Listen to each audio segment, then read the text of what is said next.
What up, my freaks? RuinusInsight here with part 75 of my Total Warhammer 3 modded Kroq-Gar campaign. So as we saw last time, Talashbach and I suppose Kylok and Gorok as well have continued to advance northward through the territories of the Hunts Marshal's expedition. We've nearly reached Mazdamundi and should be able to do so before the endgame scenario arrives. Farak with the army of Mazdamundi in tow is also quite nearly there, so Mazdamundi is going to get a big upgrade in the next few turns. Now, we did leave off with Chameleon here in a pretty terrible position, as there was another drowned army hidden in the fog that we couldn't spot as we headed towards Silostra. This is going to be an interesting time, a do or die sort of thing for Chameleon, as Silostra and William Knotts doubtless will attack him. And look at all that artillery and all those monstrous infantry. Yeah, neither one of those are going to be particularly great for the skinks, but, well, let's just hope that Chameleon pulls off another win despite the odds being stacked against him. And now, NG Benki. You know, maybe it's time to let him go. You know, he's kind of costing us money, and I'm gonna delete you. There really isn't much point to this, especially since lately we've been needing extra lords that we could get on the ground somewhere for free, so that we could transfer units to them and stuff, so we might as well do that with NG Benki. And I think we've actually moved everybody around last time, haven't we? Just looking around thinking we haven't, but let me just see here. No, it looks like we're good. Alrighty, well, that's swell. Alright, it has been a few days after all, and I do apologize for the delay, but with the new Malekith campaign there, things do tend to get a little bit wonky as the schedule adjusts to that. This is also a 5th episode, and also a good time to remind you guys not to forget to drop those likes and comments below, as that is how engagement is judged by the algorithm, or rather engagement manipulates the algorithm, and also how I judge how often to post particular campaigns. It's important, and it's the only real way to judge. Anyway, I guess we're ending the turn and fighting, so skip outpost available. With who? Heralds of Ariel, not right now. Skip here not moved. I'm sure that we looked over everything, so Chameleon, let's see if they do indeed attack you. Ooh, we do get Sequence of Guardians spawning up next. Hey, we're past 1,000 research rate, 1,001 research, but still at 2 per turn. Damn. If 1,000% increase to research still only gets us to 2 and not 1, how much do we need to get to 1? Oy. Okay, well, I guess we just need to keep getting territory and keep building those temples or whatnot until we can make good use of it. Alright, Chameleon. Good use of it. Research is what I meant. I got distracted by watching Chameleon and seeing whether they actually attack us. Yes, indeed they will. Okie dokie. I did rearrange some items between the episodes, as I usually like to do that between the episodes, but mostly for Chameleon, that was in the form of finally taking that banner of Huan Chi away from him, because he doesn't need it, and giving it to somebody else. And now the banners here, we got a war banner, which would probably be good on one of the dinos, probably specifically an ancient stag, so we'll put that on you. The Lichbone pennant. Right, we had a couple of spares of these. The magic resistance would actually probably be swell on the Skink Priest, but only when the Skink Priest is on a ancient stag himself, and he's not at the current time. So right now, probably not. Let's instead give the Banner of Swiftness to... wait. Yeah, he does not have perfect vigor as yet. Oh, damn, Chameleon, you gotta get perfect vigor, man. We'll swap that out once you finally get it, and then I guess we'll just give the Lichbone pennant to one of the Skink Chiefs. I mean, I guess it doesn't really... do these guys even have any... they have one. They have one unit of Sirens, and I guess they have the Damned Paladin, but we'd probably be using Chameleon to take care of that anyway. And then lastly, the Gleaming Pennant should be in the center of the infantry formation, so let's put that on you. Alrighty, the rest of that looks good to me. And close defeat apparently, but either way, casualties high. This is gonna get dicey. Monstrous infantry are very difficult for the skinks to bring down, and they are fragile, as monstrous infantry do have a tendency to insta-kill them, and due to their relatively low HP, and the same thing goes for artillery like carronades and stuff, so it'll be an interesting time. Let's get to it.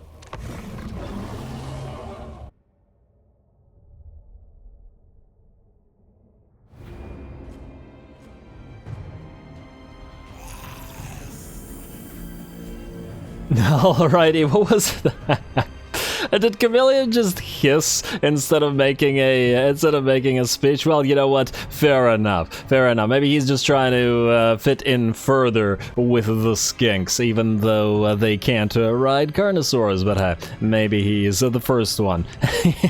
Chameleon's just 3 skinks in a trench coat. Anyway, here we go. Let's see if we can pull this off. It's going to be a dangerous battle, but if the enemy keeps making gaps, like sending its poor gunnery white alone to face Chameleon, it will definitely go our way. So here we go. Gunnery white hits or smashes into Chameleon, or rather Chameleon smashes into the gunnery white, taking off a chunk, maybe a third of its HP, with a single blow, and probably more with every one that follows. Chameleon is hurt, and not by virtue of the gunnery white, however, but rather he started the battle off hurt, so he will remain. So in the meantime, the rest of our army has arrived, or at least is drawing near, and we waited for them to close to use that Pan's Impenetrable Pelt upgraded on both our main stack as well as Chameleon, who will probably be taking ranged hits as well as melee hits. Looks like the gunnery white is nearly done, and we do have that damn paladin Robert Bartholomew moving in, and Chameleon will probably have to deal with him as well. There we go. Down goes the gunnery white. Tried to jump forward, and Chameleon will move to the damned paladin, ignoring Silostra for now. Silostra, however, summons her a retinue of additional damned paladins, damned knights errant to be specific, to follow along, while Chameleon hunts her paladin pal. The paladin. You can't spell paladin without pal, after all. Anyway, in the meantime, and I forgot to mention the what's going on the sidelines. We have our Chameleon Stalkers moving in here. They will surround, by the looks of it, 1 unit of Rotting Prometheans, as we deployed 2 here and then 1 in the corner. Over on this side, we have our units of Chameleon's Kings, who are waiting for the enemy monstrous infantry to move in, such that they can hit him in the back while the stegs and such hold them off, together with the skinks, rather than having all of those monstrous infantry annoy us by moving in and attacking the Chameleon skinks. Robert Bartholomew still being chased, but is now down to about a third of his HP. It's an ugly fight, and certainly not something he wants a part of, at least against Chameleon, with that magical damage that he deals. Over on this side, we have a little force of mangy hounds, mangy dogs, scurvy dogs, fighting the Chameleon skinks here, and it looks like they're crumbling away and about to go. Chameleon's taken care of Robert Bartholomew now, and is moving towards Silostra herself. Chameleon is not yet hurt and has not even used, I believe, his healing potion, so he should be more or less just fine while fighting this. Even with Silostra having a pretty big chunk of HP, her stats are incomparable. We've got 81 attack and Bone Crusher. Although she does have higher defense, she hits a lot less hard, but about half as hard. In the meantime, we have our Air Force hovering over the enemy artillery pieces, who in fact did turn around specifically to attack our Pterodon Riders and did knock a few out, I believe. Okay, these are just flowers, but this is where they dropped.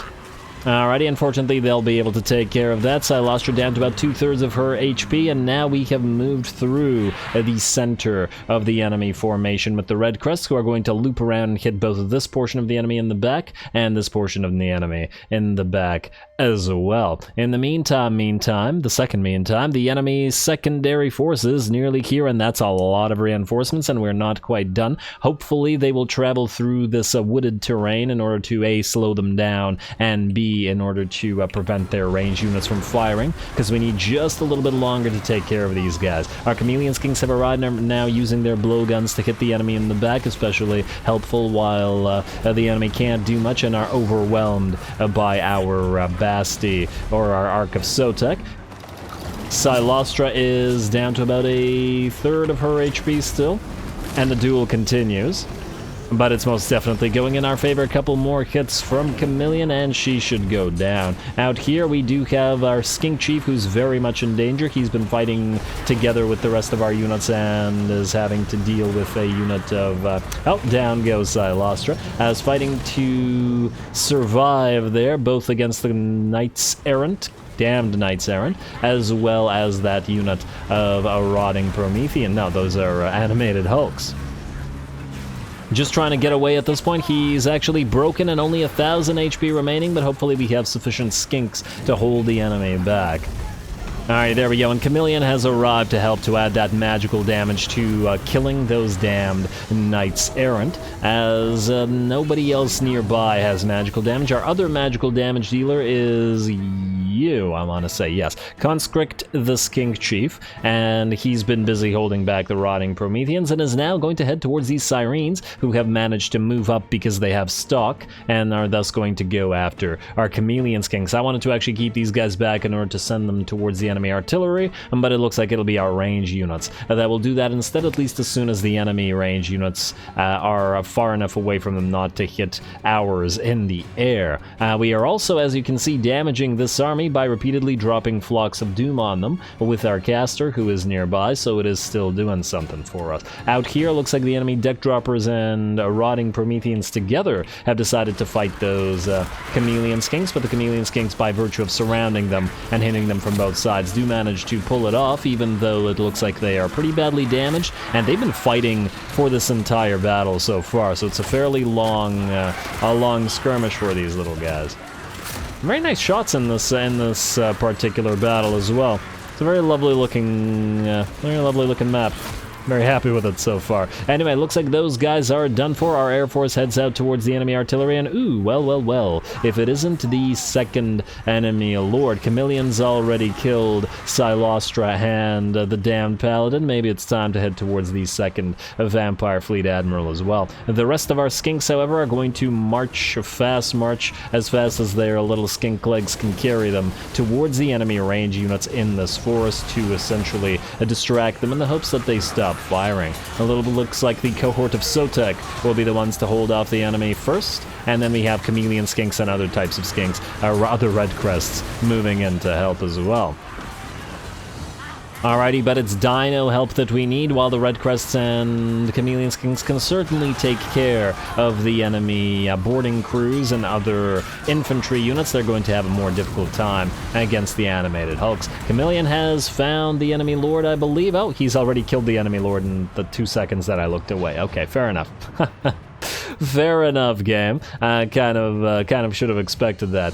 Back here, the enemy's 5 artillery pieces are left completely unguarded, and thus our air force is firing at them. Of course, the mortars and the carronades are firing back, but we do have more Chameleon Skinks moving in, so it won't only be the Fire Leech Bolas that work on the enemy crews, but the Chameleon Skinks blowguns as well. Looks like the enemy wants to counter that a little bit with a zombie-powered gunnery mob with hand cannons, but we do have Red Crests to hurt Red Crests, but Red Crests nonetheless moving in to hit them in the back, tie them up, and prevent them from going after our range units. And even a little bit of help from our Skink Priest, who is apparently out of mana at this point. Looks like that is nearly sufficient, as the balance of power shifts vastly in our favor to 100%, and the entire enemy army begins to crumble away.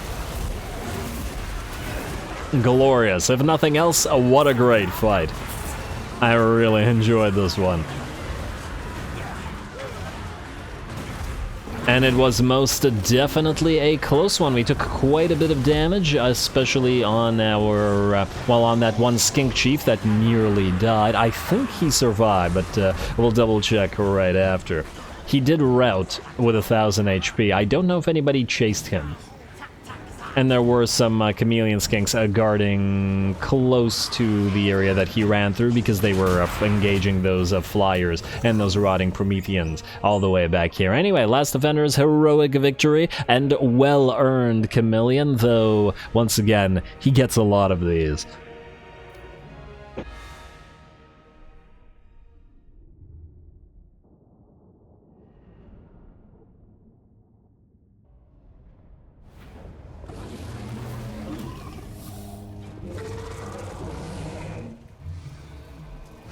Ooh, alrighty there. That did look a little bit dicey for a few seconds, though probably more so for single entities than, well, actually the Skinks, the mainline Skinks, I should say, took quite a bit of damage as well. Poor Skink Chief, man, I really gotta give these guys some items at some point, but we don't even have enough items to go around for all of our lords, much less all of our heroes at the current time, so hopefully we can find more, like this enchanted shield here, though I would have preferred a green. In terms of damage, Obviously, Chameleon's probably going to be king here. Even if he did get out damaged by something, at 31k, he managed to kill the Gunnery Wight, kill Silostra, kill the Damned Paladin, kill the Second Lord, and then proceed to annoy the rest of the enemy to about 50 other kills, most of which were focused on monstrous infantry as well. So, all glory to Chameleon today, though that is hardly unusual for him.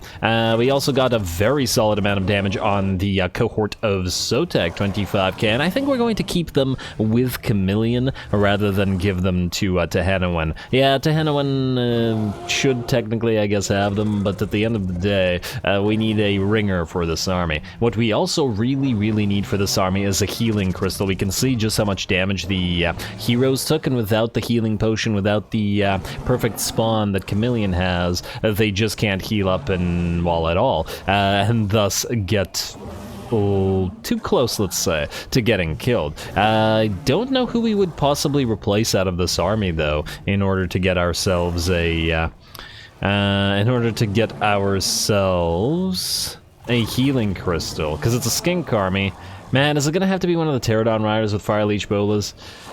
I don't know. You guys let me know what you think. It might be the Pterodon Riders, because I really don't want to replace any of the skinks being a skink army and all that. And yes, skinks are riding the Pterodon Riders with Fire Leech Bolas, but they don't get the benefit from the skink buffs as everybody else does, even though they're crazy useful. We are going to, I guess, kill and eat. I'd love to get the money, but, well, a decent amount of that enemy army survived. In fact, both Silostra and the Second Lord survived as well, so we're going to have to deal with them. Marcus Wolfhart, well, Mr. Declare war on us twice, and then when it doesn't go his way, decide to peace out. No, Marcus, no, you're going to die here. You're going to die in the jungles that you should have never attempted to invade, as is appropriate, as the old ones have decreed. Or maybe as Sotek has decreed, because as I understand it, the Sotek religion is very popular, and I don't know. You'd feel like they would butt heads eventually. Sotek being a quote-unquote a new god and all, as opposed to the old ones. But anyway, ally mobilized against army, swell for ally, Ironbrow's expedition, ally begins outpost, ambush forward from Mazdamundi, damn. Mission successful, Heralds of Ariel, miscast base chance reduction for Chameleon. That's kind of funny, but at least to get the magic power reserve change. Still no perfect, oh, never mind. Now he has perfect vigor. Alright, now we can take away the thing from him, and he should be able to kill this off and then maybe land at Elysia. Ideally both. I don't see Silostra's army. What the heck? Odd, but we could also try to let this army go. Oh man. Oh wow, it would take all of our movement points to land at Elysia. Oh no, it only sort of would. Sort of. Also, where's the Sword of Cain right now? Imagine giving the Sword of Cain to Chameleon. I don't know, I just find the prospect of the Saurus leading the tiny little skink army and then gets the Sword of Cain. The idea tickles me. I am sorely tempted by it, I gotta say. But anyway, let's destroy Mr. William Knotts here. I do have to wonder whether we'd be able to auto-resolve this or not. Also, Chameleon, you have a point. You know what? Let's apply the points right now, because if we're going to auto-resolve, and auto-resolve we should at the very least... Okay, you need armor, don't you? Already, you hit very hard already. What was I saying before I distracted myself horribly? We need to apply the points in case we're going to auto-resolve and it goes poorly. You, Xylaz, you're on the regular steg or the ancient steg? Okay, you're the ancient steg one, and you can stay there. I guess we could get marked for service. You know what? Yeah, we were going through the buffs for the fighters here, for the skink chiefs, but I think marked for service is also going to be quite helpful. Even though I have been largely ignoring it up to now, mostly because the tiny bit of leadership buffs isn't really crazy or anything to write home about, but at the end of the day, we will also need to get We Are the Elite for everybody. It's still vigor loss reduction for all those skinks, and as we saw with the cohort of Sotek racked up at 25k damage, it's still very much worth our time. In terms of what you got, I did want a second level of the Curse of Anric here. the Manticore summon. At 20 mana, I'd honestly, generally speaking, would rather use the spammable, relatively cheap spells over the casting of a single Manticore, as it's rare the situation where it's going to make that much of a difference. Anyway, Chameleon, attack William Knots, please. He cannot run, and he can be destroyed like this, and oh, wow. Yeah, yeah. This guy's down to 1 HP. Well, we can heal up a little bit more, I should say, but it won't help the single entities, unfortunately. Now, are you able to reach Alicia? No, you are not. Okay, well, that's a problem. Fortunately, we are healing here, but I guess we'll have to stay out at sea for one more turn. Oh, well. At the very least, that army is dead and the faction's weaker. Got a scroll of power for ourselves, but that is relatively useless, and we'll probably end up turning it into a more useful item. Isles, eh? Too bad we don't have a super regeneration or whatever you call it. Super healing from a quest, you know, the reward, the quest reward. That's what I was going for. Okay, anyway. Oh, Tic-Tac, you've arrived at the Galleon's graveyard. Oh, well, isn't that swellity? A little swevely, I should say. You're going to sack it, because we are not able to actually capture it. I mean, we're able to capture it. Is this worth a fight? You know what, now? Like, it looks like it's worth a fight, but you know what? Ah, man, you know, I am tempted by it. I'll think about it. You know what? Just encircle this for now. And the thing is, we already know that nothing really stands a chance against that army. Well, there are some exceptions, mind you, but well, nothing that we're currently using. You know, let's go in order. Nothing that we're liable to encounter soon. Kroq-Gar, you're proceeding to Terracotta Graveyard. Pointless to sack it, but proceed there nonetheless. Let's retake it for our friends, and then proceed to Wei Jin, and hopefully give them a higher tier enemy. Ooh. Not a bad little mini stack. Not a good little mini stack either, however. We will occupy. Don't even bother. Well, nah, just don't. Just fine. It's fine. It's all being traded anyway. There we go. Now we have Wang Chang and Terracotta Graveyard, both of which will be given to Nan Gao, though we will leave Wang Chang for second because it does have the it does have a strategic location for the northern provinces. So yeah, all right. And oh no, that's not good. It looks like Chiang has been sacked and will likely be destroyed by these guys next turn. Deathmaster Snitches here as well. Well. Interesting. Hello. Thorgrim, would you please... you know what? He's going for these guys. I was going to tell him to go after Deathmaster Snitch. Oh, we gotta be careful with these guys getting ambushed by Snitchy. Damn it. The little lizard train is coming down here, and we're in need of them. But I'm not sure what to do with them there. You know, I'm gonna skip that for now, and we'll do this in order, and I'll think about what to do with them. Kanos Kier, you are landing at Grotrelix's Lighthouse, so away we go. Also, while we're here, or while we're here, let's check about your confederation. Still -2. Damn it, Ghost of Pahwax, would you please? Would you please? Ah, they're just taunting us at this point. What the heck, Xhotl?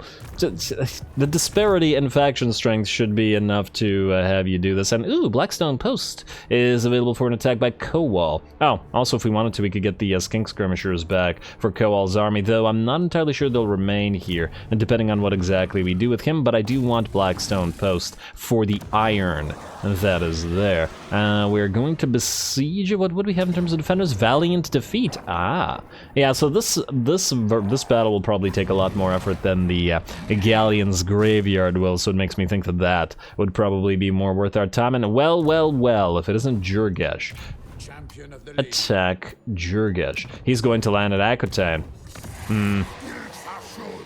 Well, isn't that interesting? And it looks like he can do so next turn. Can Aquitaine defend itself? No, absolutely not. Well, I guess it does, and we're gonna keep Yarick and Bordelot. I wonder if Kurun moves before these guys, but somehow I doubt it. Also, somehow I doubt that they're gonna go there and watch this guy sack or even raise Aquitaine only for Kurun to take it.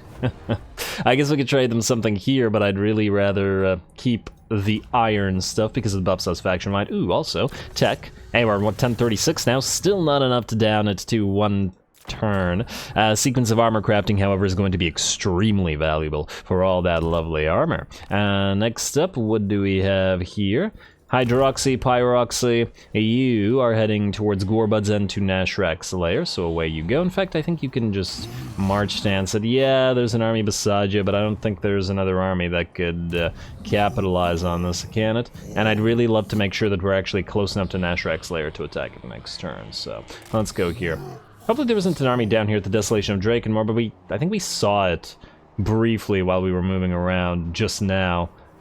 I didn't see anybody there. Anyway, Gorok, you've got places to be, my friend, and you are returning now to Oishel, wherein Clan Pestilence will respawn in 7 turns. Alright, Talashba. Okay, no, we're doing it by order, You guys, alright, so you all will need to move together and not in march stance. If anything, I want to put you, Copperaf, into... Alright, can anybody else reach Maugate? You could reach Maugate. We could occupy Maugate here, which would allow us to heal, and then ambush beside it. Ah, no, there's Nurgle corruption there, so we wouldn't be able to... Damn. So we have to take either Vigor loss at Maugate. I wonder if Snitch would be willing to attack us here. He might be, that's a decent stack. Kind of tempting. Also, are you still needed? Constructor, victory over Nurgle. Well, you're decent for a fight. Here's the problem. If we sit him outside of this, Snitch will simply ambush him. I was thinking of giving Copperaf the Reviv Crystal, though. I wonder if Copperaf would still be able to reach the Maugate if he does, though. If he has the Reviv Crystal. I fear not. Well, then I guess we'll just sit in the zone. I don't want to contend with Snitch without backup. Let's do this. Right here. And we will take out probably one of the Feral Cold ones. I wouldn't... Well, these guys are kind of hurt. You know, take the hurt unit here instead of the cold ones, even though the cold ones are vastly inferior to units of Chameleon Stalkers. We're going to put you in... Oh, you actually can reach it. Fantastic. You're going to go to the Maugate then. And we'll see if Snitchy tries to attack us here. And if he does, Copperaf will fight. Alright, like so. Even with the battle vigor, and I might give him some items between the episode. Snitch would probably have a difficult time killing... Well, actually, he has Rattling Guns. The Shredder of Lustria and even the Carnosaurs are very much bullet targets, are liable to be targeted by him, so yeah. We just gotta make sure that you guys do not get ambushed or anything, so let's move... right here to the edge of this territory, all together. We can also move you guys up to the Vale of Titans, or one of you up to the Vale of Titans, to occupy it and probably to trade it to these guys. Imric, would you please... Do we just tell him to occupy Blood Peak? Where's he going? He's going out here. Oh, looks like he can see an army, because, yeah, you know, the AI can see things that we can't. Alright, fine, we'll probably occupy that ourselves. Kikuaka, you can move here together with these guys, so that you cannot be ambushed by Snitchy. Technically, Snitchy can't go past the Maugate, can he? So we could technically move here, but we'd suffer attrition if we did so, whereas these guys at least will heal there. Anyway, that's those units. Just prepping for an inevitable contest with the Skaven there. Talashbok, you are moving to the Wellsprings of Eternity. Should be an easy occupy. And this guy's still not building anything. Fantastic.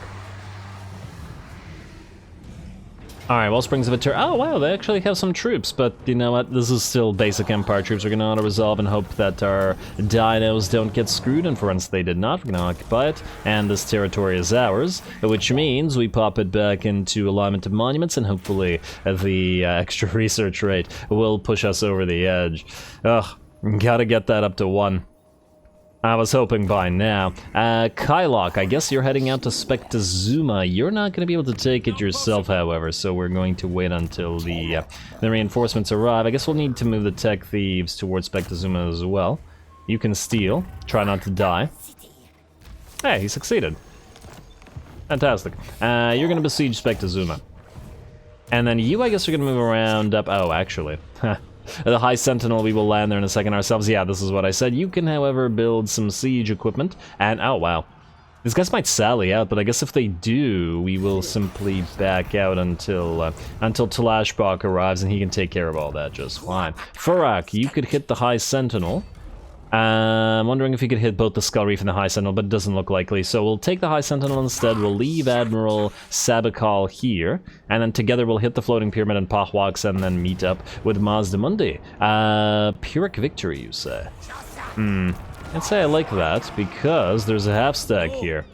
We might have to manually fight this real quick, but I think we're going to leave that to next episode because, once again, we're out of time. So, I am going to call it here. Next episode, we will probably do this manual fight, but then we'll pick a cinematic battle, whether it's for the Galleon's Graveyard with Tic-Tac-Toe, or whether it is this valiant defeat for Koal and his Croxies. Otherwise, we will continue advancing everywhere else and continue moving towards our positions for the endgame scenario beginning, as that is going to be happening very, very soon. Anyway, stay tuned for more Lizards. Don't forget to leave those likes and comments below. All glory to the algorithm. And thanks for watching.